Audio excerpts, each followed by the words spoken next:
Good morning and welcome. My name is Oreen Chowdhury, and I'm the chair of the Intergovernmental Relations Committee. At this time, I'm going to call to order our regular meeting for Tuesday, January 28th, 2025. I want to offer a friendly reminder to all committee members, staff, and the public that these meetings are broadcast live to enable greater public participation. These broadcasts include real-time captioning as a further method to increase the accessibility of our proceedings to the community. Therefore, all speakers need to be mindful of the rate of their speech so that our captioners can fully capture and transcribe all comments for the broadcast. We ask all speakers to moderate the speed and clarity of their comments. I'll now have the clerk call the roll. Councilmember Payne. Present. Wansley is absent. Vito. Present. Allison is absent. Oh, Was that you said Ellison? Allison, Oh, yes. yeah, here. Osman is absent. Cashman. Present. Jenkins is absent. Chavez. Present. Chigtai. Present. Koski. Present. Palmisano. Present. Vice Chair Rainville. Present. Chair Chowdhury. Present. We have 10 present. Let the record reflect that we have a quorum. I'll also remind my colleagues that we're going to be using speaker management today, so please make sure that you sign in. Our first item of business today is an update on the federal and state actions affecting the city. This will be the first update we'll receive as a body since the legislative session has started and since the Trump administration has begun. I'll now invite our staff to begin the presentation on what's been happening at the Capitol and then move into higher level federal actions that have been taking place. Welcome, Director Topinka. Thank you, Chair Chowdhury, and good morning, council members. As Chair Chowdhury mentioned, this is our first update since the legislative session began and with the change at the federal level in administration. There's certainly a lot to talk about in some ways, although in other ways, particularly at the state, not a ton of action in terms of legislation moving at this point. And so I will get into where things stand. The session began on January 14th. In the Senate, the session began with a tie because there is a vacancy in Senate District 60 due to the passing of Senator Carrie Dietzich from Minneapolis. As I'm sure you're all aware, the special election for that seat is today. The Senate has been meeting under a power-sharing agreement since the start of sessions. There are co-chairs for committees and co-chairs for presiding over the body. Once the election is certified, they will go back to presumably DFL controlled by a one-seat majority. And so there is an agreement to go back to that once that election is certified. So the Senate has been meeting, holding committee meetings, hearing bills, and on the House side, things are a little bit different. The election or the session started with a vacancy in District 40B, I think, or A. Don't quote me on that. But in Roseville, and so the Republicans came into session with a one-seat majority due to the vacancy. Democrats have not been coming to the Capitol because at that first meeting, the Republicans elected a speaker with 67 vote majority. There has been some proceedings at the Minnesota Supreme Court. The Minnesota Supreme Court has ruled that 68 members must be there for a quorum. So the speakership and the committees that have been meeting the first couple of weeks were not valid. There are continued discussions happening between Democratic and Republican leaders about how to share power moving forward. There is this vacancy in the Roseville seat. There will be a special election in March. So presumably, once that happens, there will be a tie again. So Democrats have said they're willing to allow Republicans to have the speakership and committee chairs until that happens, and then would like to move into a shared power agreement, which they had negotiated after the election when the House was tied. So kind of convoluted, but that's what's happening. So the House is not really meeting right now. They did go into session yesterday with the Secretary of State presiding. There was no quorum, and they gavelled out. The leader Hortman on the Democratic side did say yesterday that talks are going well, and she hopes they will be able to be back at the Capitol this week. So that's what's going on the House side. But there is still work continuing. The governor has to release a budget in January under the state constitution in even-numbered years, and he did do that. And so I'm just going to give a review of what some of his budget recommendations are and his capital investment recommendations. So as you may recall, the state has a much smaller surplus in this biennium and then a structural imbalance in the out years. So because of that, the governor did scale back spending proposal. It's a $65.9 billion budget proposal for the 26-27 biennium. Just by comparison, the current appropriations for the 24-25 biennium are more than $70 billion. So this is a bit smaller budget. He does recommend $748 million in new spending.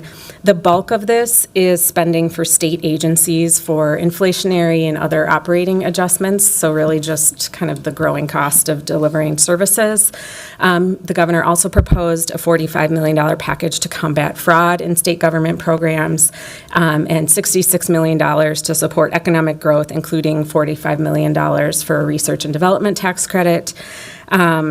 The governor's budget proposal includes some net increases to sales tax collections and other revenue increases, so that would raise about $414 million for this biennium. But then, because there are some cuts proposed in the budget as well, which I'll get to in a moment, in the deficit would be reduced in the next biennium. One of the governor's proposals is to lower the state's sales tax rate by 0.075%, but broaden the base to tax some services that currently aren't taxed, including legal and financial services. As I mentioned, the governor does propose some reductions in his budget, $900 million in reductions. Many of these fall in the human services area, including reducing the growth in the disability waiver services. Of interest to the city, the governor also proposed eliminating the 2% cannabis tax for local governments. This is something that we had supported and advocated for. 1% would go to the cities, 1% to the counties.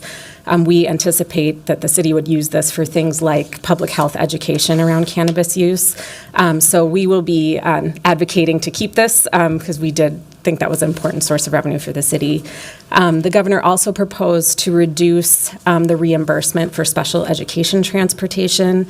This is something that's I don't want to speak for them, but I think a concern for our partners at MPS because this would disproportionately impact districts that have a high number of homeless and highly mobile students and students in foster care. The state currently reimburses 100% of those costs for transportation. This would reduce it. And so something that we also likely will flag for our delegation as something that's a concern to the city. The governor's budget recommendation, of course, is a starting point for the discussions on the budget.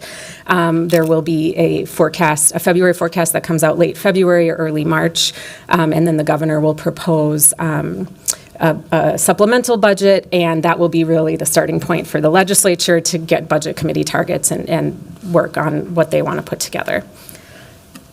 One last thing I just wanted to highlight from the governor's budget, he does propose extending the pilot program for Metro Mobility eligible riders to extend free regular route bus fare. But the proposal also eliminates the general fund appropriations that support light rail and commuter rail operations, which would mean Metro Transit would have to rely solely on fare collections for operations. I don't know the breakdown of what's general fund versus fare collection right now, but so we could follow up with that information if that's a question you have. The governor did also release a capital investment proposal. It's $887 million. It includes nearly $103 million for the Higher Education Asset Preservation and Replacement, or HEAPR, program, which helps support capital needs at our higher education institutions. It also includes $7 million for public housing rehabilitation, which is something the city supports, $15 million for busways. And then the governor set aside $40 million for local projects, but they are not itemized, so it's just sort of a fund for local projects. I think it's fair to say we would like to see a higher number for local projects, given that $40 million doesn't go super far in a capital investment bill. And so we will be continuing to advocate for our local projects. And then just as a reminder, some of the priorities we're working on, this is not an exhaustive list, but did just want to mention a few things we've been talking with our delegation members and other legislative partners about as we've been over at the Capitol. We do still have a $2 million request for the Nicollet Avenue Bridge. Ms. Olson is going to be talking about federal issues in a moment, and certainly we are monitoring some of the executive orders that have come out around IIJA, which was the source of funding for this program. We are cautiously optimistic that our grant award will still be forthcoming, but that is something we're monitoring and may have to adjust our ask to the state if we learn otherwise. But for now, our ask is $2 million. We also have an ask of $12.36 million for the 36-inch water main, which delivers drinking water from North Minneapolis to downtown, and then, of course, $5.7 million for the water yard to complete the sale of the roof depot to the community. Some of the other things we are working on are around the CUB credit, which is the converting or catalyzing underutilized buildings, I think is what it stands for at this point. But that's to convert buildings from commercial to residential or other uses to help with revitalization of downtown. We also are talking to delegation members about the expansion of the downtown taxing boundary to incorporate the North Loop and lower the rate, and working with our authors to get a bill introduced again this session there.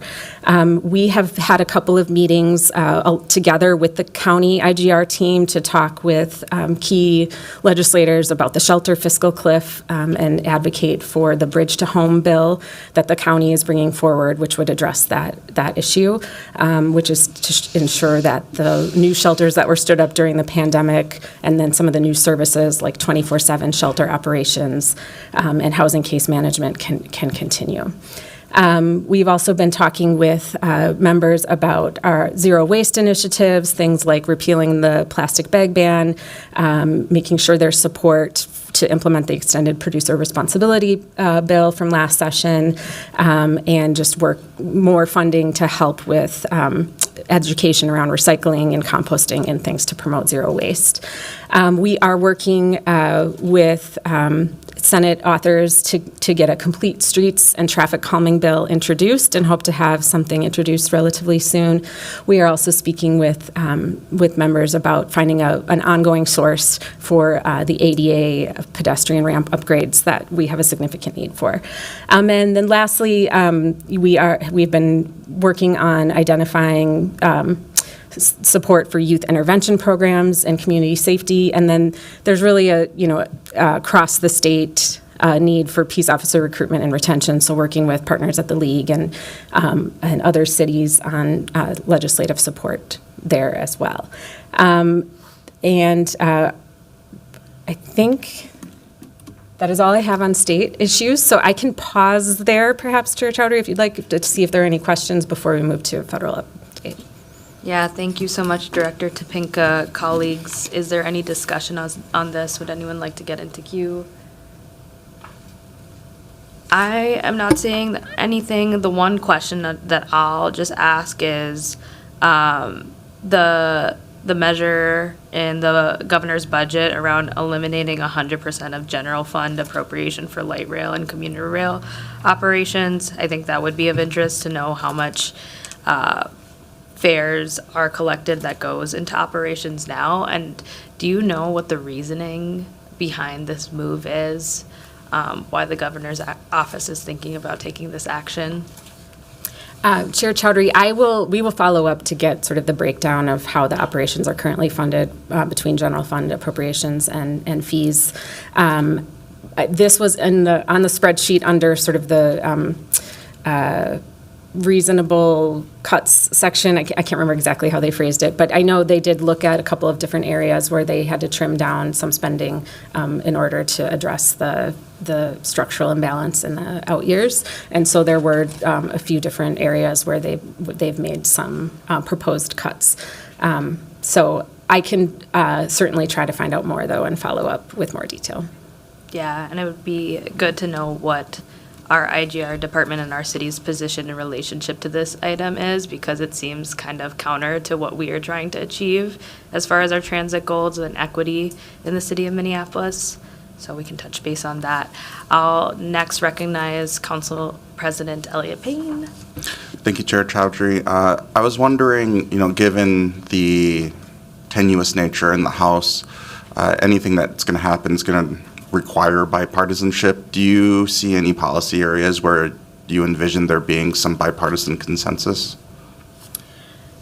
Chair Chowdhury and Council President Payne, yes, I think some of the things we've heard are certainly a capital investment bill always requires bipartisan support, and I think there is interest in trying to get a capital investment bill this year. So I think that's one potential area.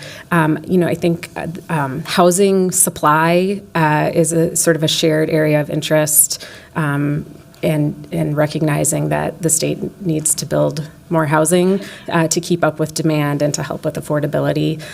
So I think that's also a shared area of interest, potentially looking at some zoning reform or ways to incentivize building.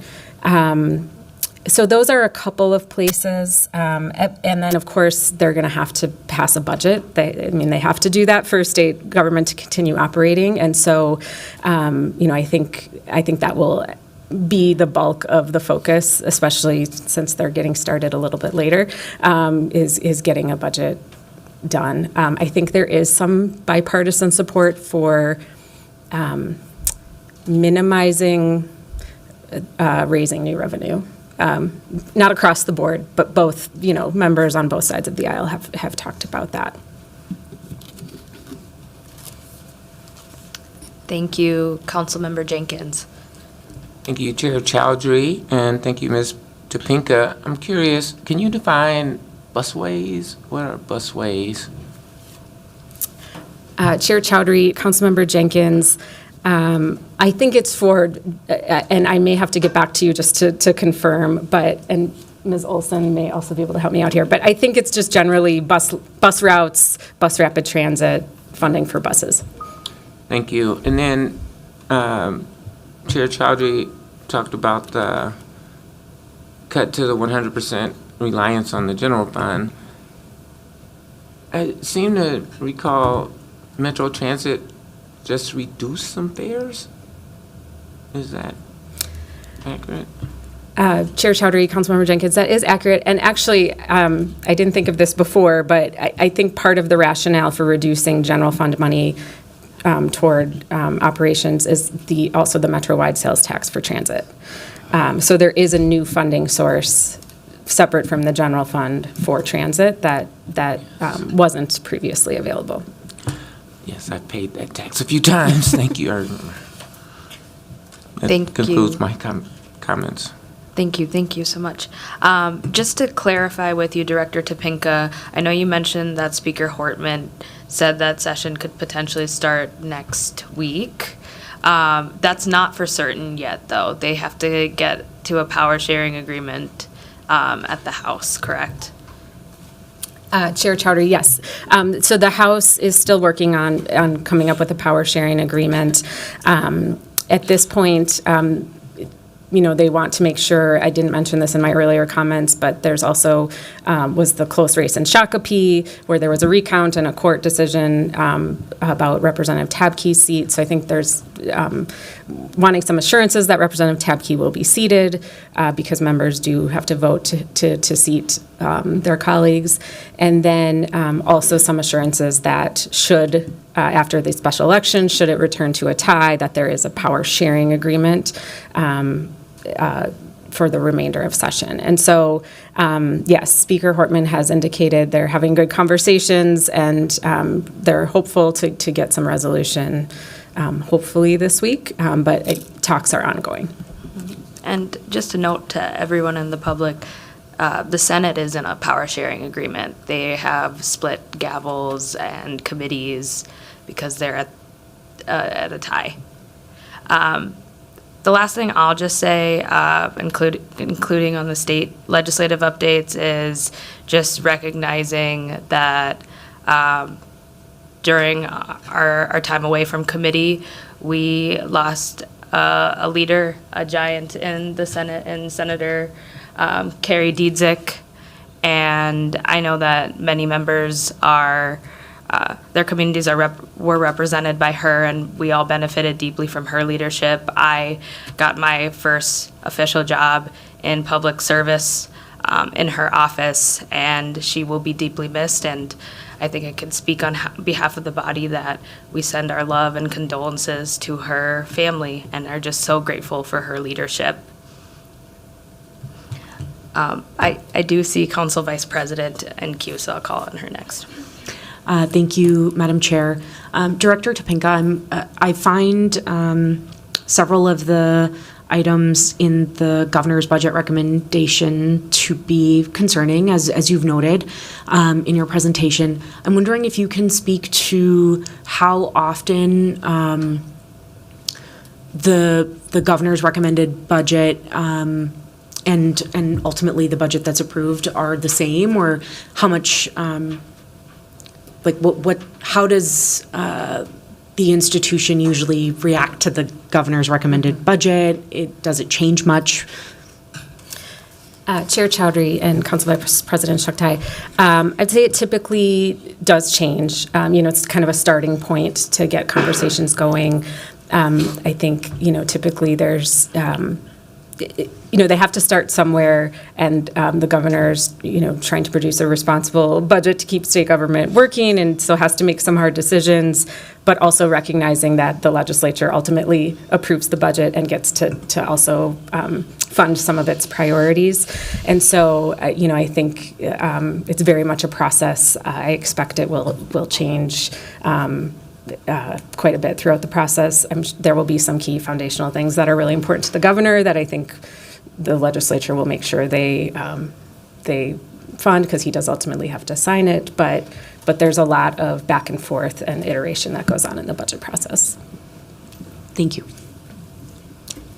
Thank you. I'm not seeing anyone else in queue, so we can go to the next part of the presentation. Welcome, Ms. Olson. Thank you very much, Madam Chair, committee members. I am Lauren Olson, Senior Government Relations Representative, and I am going to provide you with a federal update today. I'm going to ask in advance for your patience because there is a lot going on, and when I come before you, I like to be able to provide some certainty and clarity around things, and right now, there's not a lot of that, and I do want to be careful too that we stick to what we know. So anyway, appreciate your patience, and let's talk about some things going on at the federal government. So as you know, there's been numerous executive orders issued in the Trump administration, including more than 20 on the first day alone. There have been many since then as well. Just a note, too, before we even discuss executive orders, is that, there is certain authority that the president can exercise that are consistent with his office and can exercise via executive authority, but sometimes a president might put something in an executive order that people will challenge as not within their authority. So I just want to be clear as we talk about some of the things that the Trump administration is putting in these orders, that there will probably be some questions as, from people about whether those are within his power to actually do, if that makes sense. So I know there's a lot of interest in the topics that have come up in these executive orders. They are very, no, they're numerous, but they are very lengthy and include a lot of different pieces. Today, I'm just going to touch on some high-level themes, and we are not going to attempt to dig into all the executive orders. And one important reason is that we do want to make sure that we're providing as much clarity and accuracy around these. And I'll provide an example in a moment of how fluid some of this stuff is at this moment. But certainly we'll just talk about some of the major topics and themes, especially in the orders from the first day of the administration. So there was a declaration of national emergency at the southern border, directing military involvement at the border to provide border security, suspension of refugee resettlement with, some immediate impacts on people coming to Minnesota. Declaring a national emergency, energy emergency, promoting domestic energy, which in the Trump administration means particularly fossil fuels, oil, natural gas, and coal. Rolling back a lot of environmental protections and green energy priorities. Significant targeting of DEI initiatives and seeking to dismantle DEI within the federal government and to examine other DEI programs outside the federal government. A lot of reshaping of federal government structure, a theme of targeting the rights of transgender people. One of the executive orders alone revokes 78 prior directives of the Biden administration. So it just gives you an idea of the scope of things that were prepared to start the administration. So again, we know that there is a desire to really understand the impact of some of these things, and so we will continue to be examining these in partnership with a lot of folks. And we'll definitely be trying to get that information to you. And you also be doing a deep dive on executive orders at Committee of the Whole on February 11th also. But we know that there's a lot of questions, and we will do our best to get information to you as it's available and reliable. I will just kind of touch on a couple things that are getting people's attentions that do relate to the executive order, but in a way I want to bring this up as just kind of an example of kind of how fluid the situation is right now. So, I mean, you may have heard that one of the executive orders was pausing funding related to the Inflation Reduction Act and the Bipartisan Infrastructure Law, otherwise known as IIJA. And so there was the order, and of course that caused a lot of stir, people trying to interpret that order. And then a memo came out the next day purporting to help us understand what the order was, and then that memo seemed to narrow the focus of the pause on a certain set of programs that were seen as, the administration is trying to terminate anything associated with the Green New Deal. In the order, they list what that means to them. So they were, in a way, narrowing the focus of that pause potentially at that point. But there's new memos and new guidance coming out all the time about the meaning of all these things, plus numerous other executive orders. But there's a new memo that came out last night, and that's why it doesn't have its own dedicated slide yet, that also relates to pausing federal funding. And so we also would need to interpret the significance of that. So I'll just refer to my notes on that. So that what that was is an internal memo from the White House Budget Office to agencies, basically directing the federal agencies to temporarily pause all activities related to obligations or disbursement of all federal financial assistance. Agencies must perform a comprehensive analysis of their grants and loans to ensure they're consistent with President Trump's recent executive orders and directives. This does not, according to the memo, affect Social Security or Medicare or any assistance provided directly to individuals. Agencies are required to then submit a list of which projects are suspended to the White House. And then the memo also says that responsibility and oversight for federal spending and projects should be given to senior political appointees and not career officials. So this is kind of consistent too with the nature of a lot of the other orders and memos. But this came out last night, and I think this is also causing a lot of questions for people about what, now what does that mean, So it's a very fluid situation, and, I think some people benefit from the flood of information and misinformation, so we're trying to not get caught up in that. So just some other business, you probably are aware, General, of confirmations that have occurred. They're on the screen there. Some other hearings that are coming up this week are on the slide. Sean Duffy is probably being confirmed and very soon. He seemed to not get a lot of opposition in his path to potentially becoming Secretary of Transportation. A lot of support from his colleagues on the Senate side. And then there'll be hearings for Tulsi Gabbard and RFK and Kash Patel. And by the way, I don't claim that these are, I'm giving you a comprehensive review by any means. Some other issues that are on the horizon that we'll be navigating while we're also, navigating executive orders, or that Congress will be navigating, is that the 2025 budget has still not been adopted. So we're funding the government right now under a continuing resolution through March 14th. So Congress will need to adopt a budget or another continuing resolution to avoid a shutdown. City of Minneapolis does have earmarks in the 2025 budget for the fire alerting system and for ADA ramps.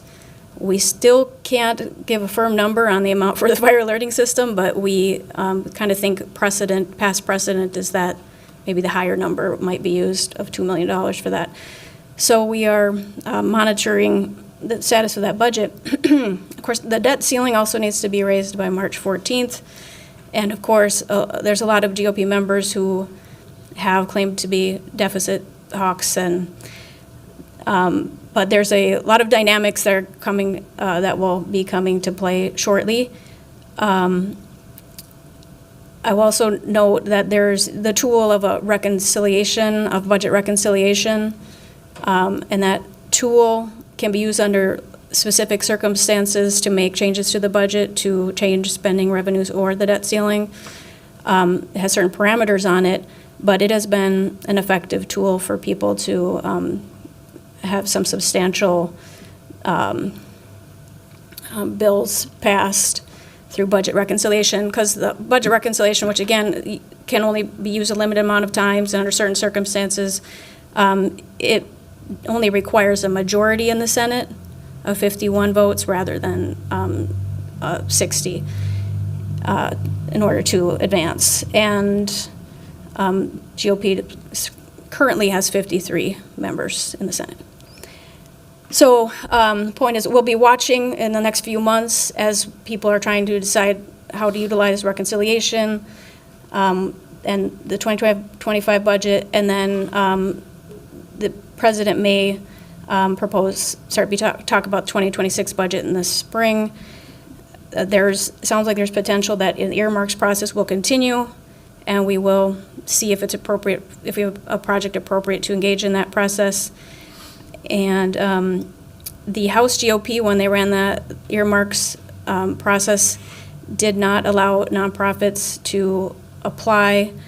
I'm trying to remember if there's any categories they could apply for, but there was restrictions on that, and I would expect that we might see those restrictions apply on the Senate side as well. So it might reduce or possibly eliminate the ability of nonprofits to apply for these funds, but that's a little bit of speculation. Another just dynamic, of course, through all this as they're as they're trying to decide how to proceed, of course, is that there is a desire to extend the Trump-era tax credits from 2017 that are set to expire. The estimated cost of that is $5.5 trillion for the next decade, and therefore House committees are making recommendations about where they think that they could cut in order to pay for those tax cuts, and some of the areas that I guess are being identified involve Medicaid, student loans, food stamps, federal workers' retirement benefits. I'm sure there are a lot more, but so these House committees are examining potential cuts. Then I just wanted to inform you, I think many of you are aware that Congress also passed a bill that was of interest to us at the city. It's called the Lake and Riley Act. What that bill would do, and I just basically, this is pretty close to the language from the bill itself. It's a bill that is a directive to Department of Homeland Security. So it requires that Department of Homeland Security detain certain non-U.S. nationals who are charged with, arrested for, convicted of, admits having committed or admits committing acts which constitute an essential element of, and it lists a number of things, including burglary, theft, and larceny and shoplifting. So, so there are circumstances here where this is requiring Homeland Security to detain somebody who is merely arrested for or maybe admitted to shoplifting, for example. We shared our concerns with our federal delegation about a number of elements of this bill, including serious due process concerns for all Americans. Another aspect of this bill gives state governments the ability to sue for what they deem as alleged failures by the federal government, such as, and this is not a comprehensive list, but these are examples. So if a failure to, a decision to release a non-U.S. national from custody could be a cause of action. Failure to fulfill requirements related to inspecting the individual seeking admission, failure to stop issuing visas to nationals of countries that unreasonably denies or delays acceptance of nationals of that country. So essentially that is saying that if we, well, why don't I not, I'm going to stop. I'm not going to provide any further analysis, but we can talk about this later if you want to. But so this gives the state's attorneys general the ability to bring actions, which just for those who would share the values of the Trump administration, it's another tool to try to enforce these priorities. Well, I will be clear though, I should be clear, this is though an act of Congress, not an act of the president, the executive order. So as I stated, we let our federal delegation know about our concerns with this. They all voted, our Senator Klobuchar, Smith, and Representative Omar voted against it. And the bill, though, passed with bipartisan support, and that's why it was able to pass and may potentially be the first bill that Trump will sign. I want to talk about this bill, one, because it was something the city weighed in on and was concerned about, but also I think that we're probably going to be hearing a lot about this bill in the future, too. So, and with that, I'm going to conclude my presentation, and then Katie was going to have some closing remarks. I don't know if you want to do potential questions now, and then. Yeah. Why don't we take some questions on your presentation, Ms. Olson? Thank you so much. I'll recognize Councilmember Wansley. Oh, before I do that, I would like to recognize that Councilmember Osmond has joined our meeting. Also Councilmember Wansley. Also Councilmember Wansley. Thank you. Also Councilmember Jenkins. Is there anyone else? We're all okay. We're all recognized. Councilmember Wansley. Thank you. You already made a pitch for this at the very beginning, but I think this entire presentation just really solidified the urgency in which our city and us as leaders need to be moving in terms of what is our proactive response and figuring out strategies, be it on a litigative stance, on a policy stance, of how we're going to defend and protect our residents from what, as you just laid out, are some very violent and racist and intentionally just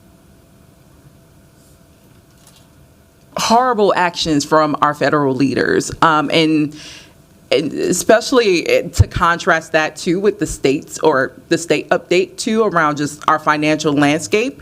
I think it's also something that we're going to have to weigh very heavily in the next coming months, as we're seeing also the Trump administration literally looking at cutting federal programs or public programs that have largely benefited our most vulnerable communities. We're talking about our seniors, we're talking about students, and I can imagine that those revenue sources will likely be transferred over to his friends who are also in these cabinet positions, who oversee private interests and different private businesses and subsidize that. So literally moving public assistance, public resources to go subsidize the wealth of private corporations, and that is the Trump agenda for you. So we're going to have to think through how also on the financial what's the financial approach? How do we manage our resources to support our residents who might potentially be seeing cuts, and how do we do so in an intergovernmental collaborative way with our partners at the county, at the state level, who are also on board. But this is just horrible, as I think all of us have imagined.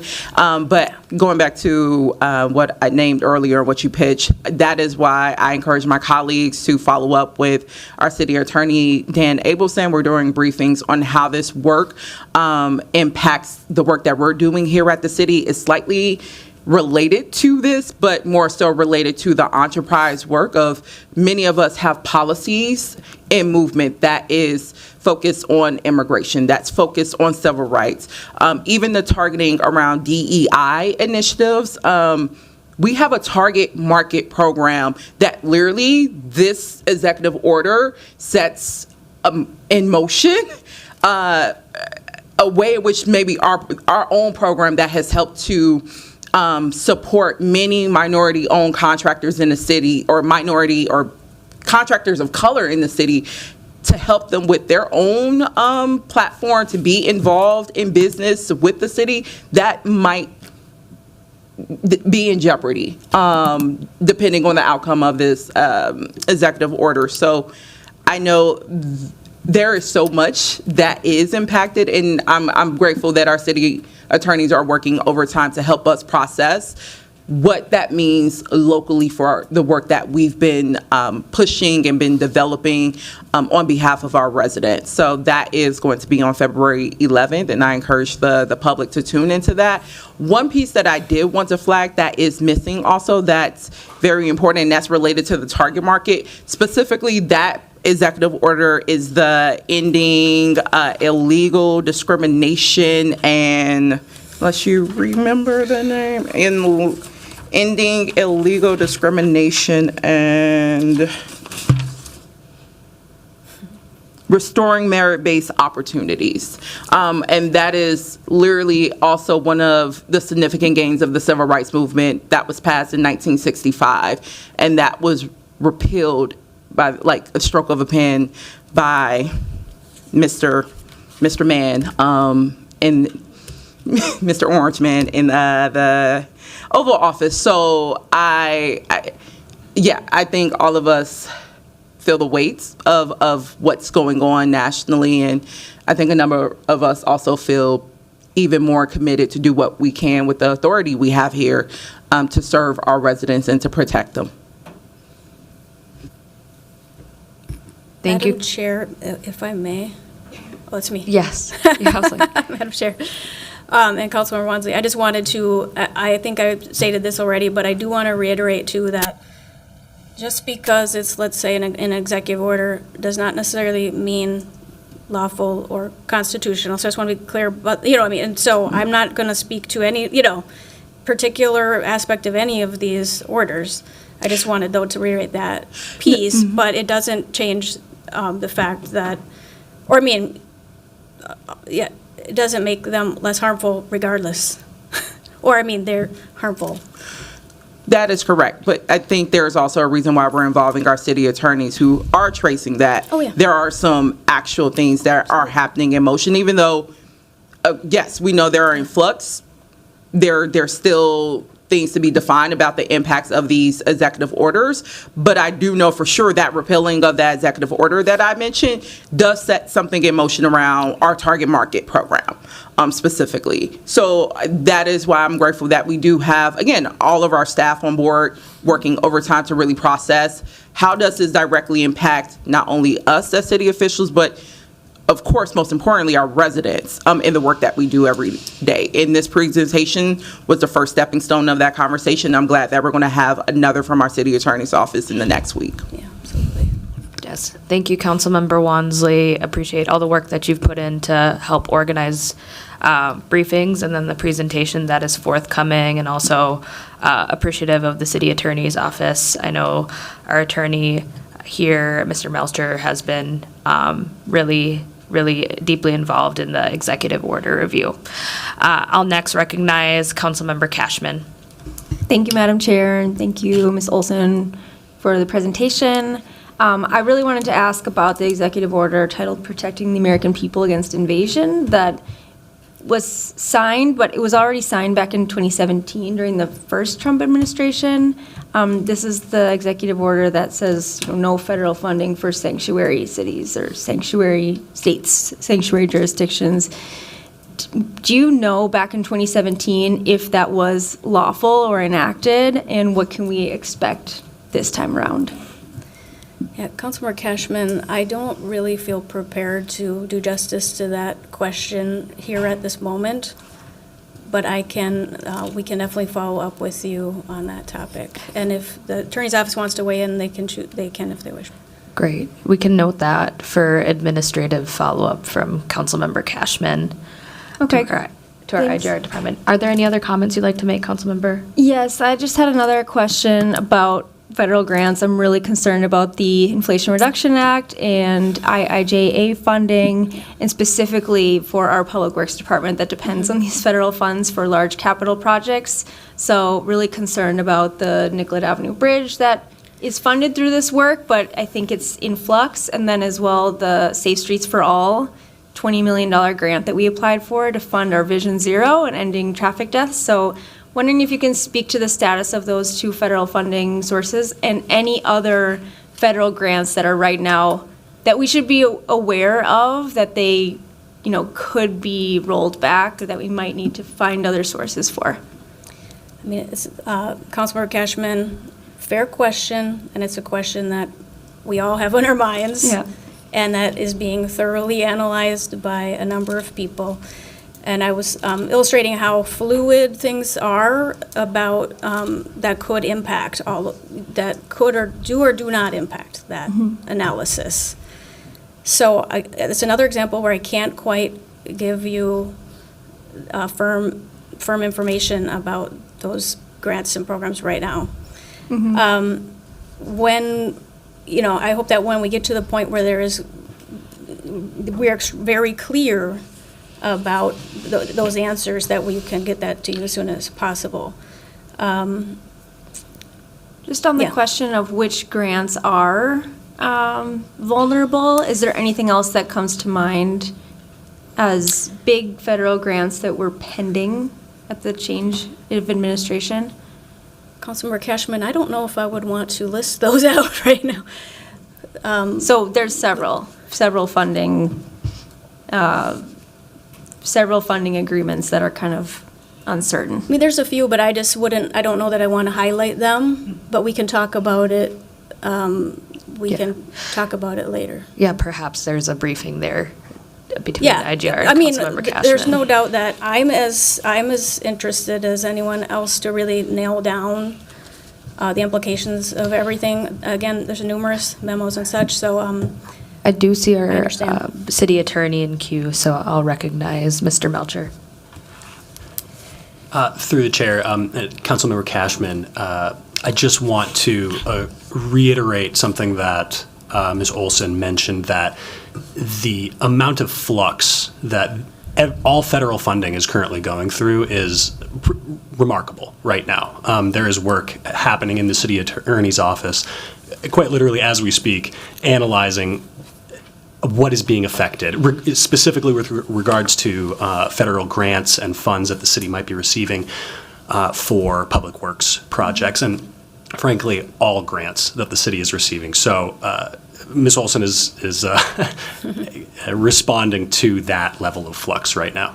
Okay, appreciate the level of clarity that you can provide at the moment, and we'll be, tracking that closely, and just thank you for your work in diving in to protect what we can. All right, thank you, Councilmember. I'll next recognize Councilmember Jenkins. Thank you, Chair Chowdhury. I guess I'll just editorialize a little bit. I think given the uncertainty, the flux, the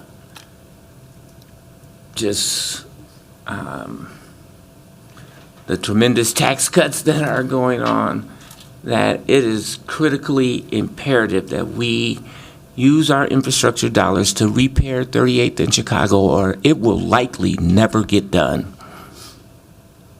So I just want to make that statement. Thank you. Thank you, Councilmember Jenkins. I'll just make a quick note. I think many council members commented that this is going to remain to be very intergovernmental in nature, and we're going to need to really stay up to date on what happens in this committee as things get clarified over time, or as things change. My hope is that between the state level fortifying different policies in response to the federal government, we get updates on that to understand how our state is protecting us. I know that there are conversations with the county attorney's office regarding Lake and Riley, and just the impacts that exist on the legal processes for individuals in law enforcement. And so that's a presentation we're considering bringing to intergovernmental relations. And I encourage members, if there's something that you want to see here in this committee, to reach out to me and Director Topinka, or our Vice Chair, Councilmember Rainville as well. Just really appreciate the presentation. And with that, I don't see any other discussion or questions, so I'll ask the clerk to file that presentation. Thank you so much for all of your time in putting this presentation together, and we'll look forward to the next legislative session update on the February 25th Intergovernmental Relations Committee.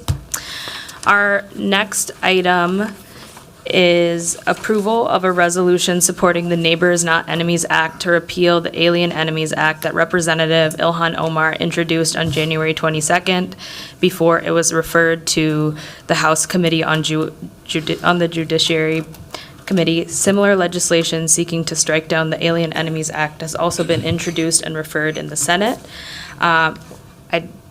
My co-authors and I do feel it's important that we read out this resolution so the public and council colleagues really understand what's within the Alien Enemies Act and what this legislation that Ilhan Omar, our Congresswoman, is trying to bring. So I will ask co-authors to join me up in front so we can read out the resolution together.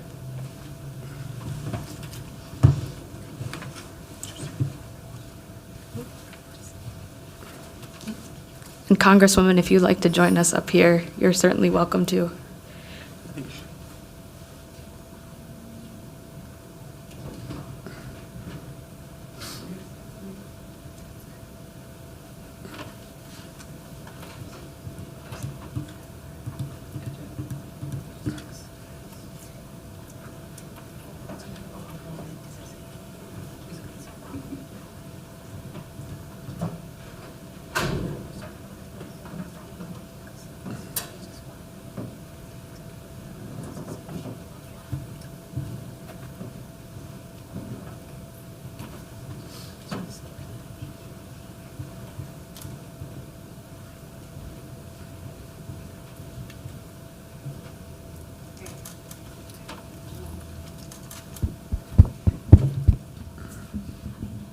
All right.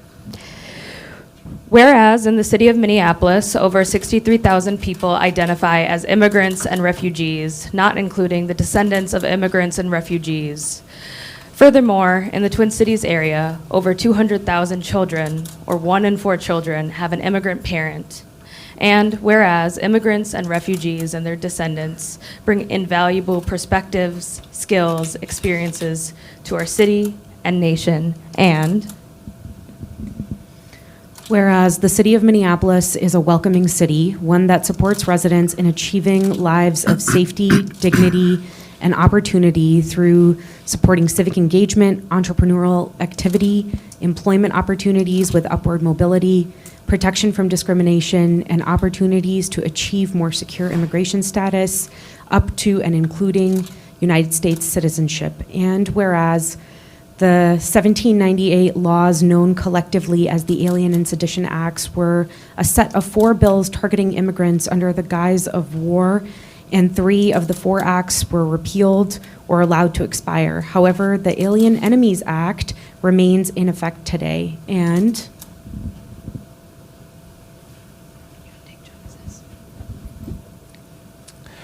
whereas the Alien Enemies Act is counter to the values of the city of Minneapolis and is outdated and dangerous law that violates the rights of foreign nationals in wartime and could be weaponized against immigrants in peacetime and should be repealed.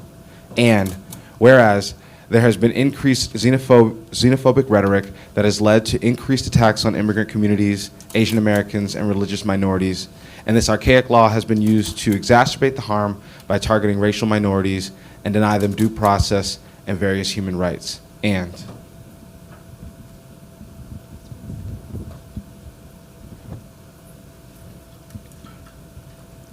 whereas the Alien Enemies Act was used in the World War II to justify the shameful internment of Japanese, German, and Italian immigrants, and whereas the United States government has since recognized the injustices committed to Japanese, German, and Italian immigrants, and whereas the Alien Enemies Act allows the President of the United States to determine how and if foreign nationals should be apprehended, restrained, secured, and removed during the time of war, and whereas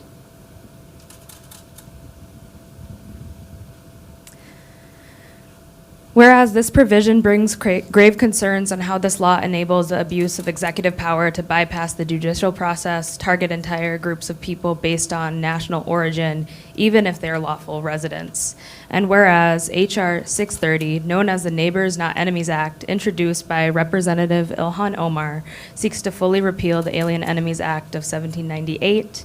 And whereas H.R. 630, in service to protecting the human rights of our immigrant communities and upholding the Constitution of the United States of America. Now, therefore, be it resolved that the City of Minneapolis supports the Neighbors Not Enemies Act, repealing the Act of 1790. Be it further resolved that a copy of this resolution be sent to Congresswoman Ilhan Omar, Senator Amy Klobuchar, and Senator Tina Smith.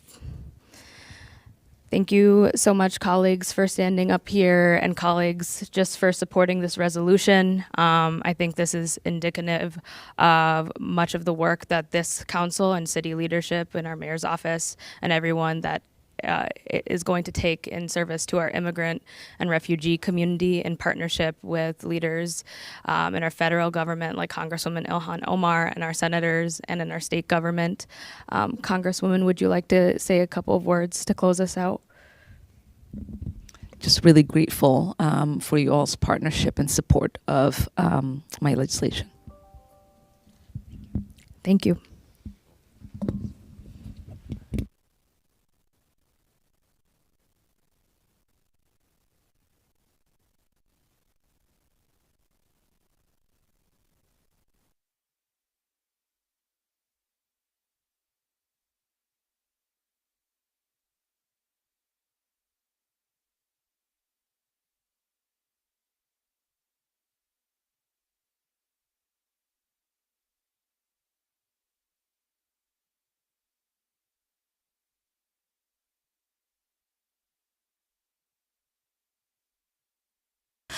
I'll ask if there's any discussion.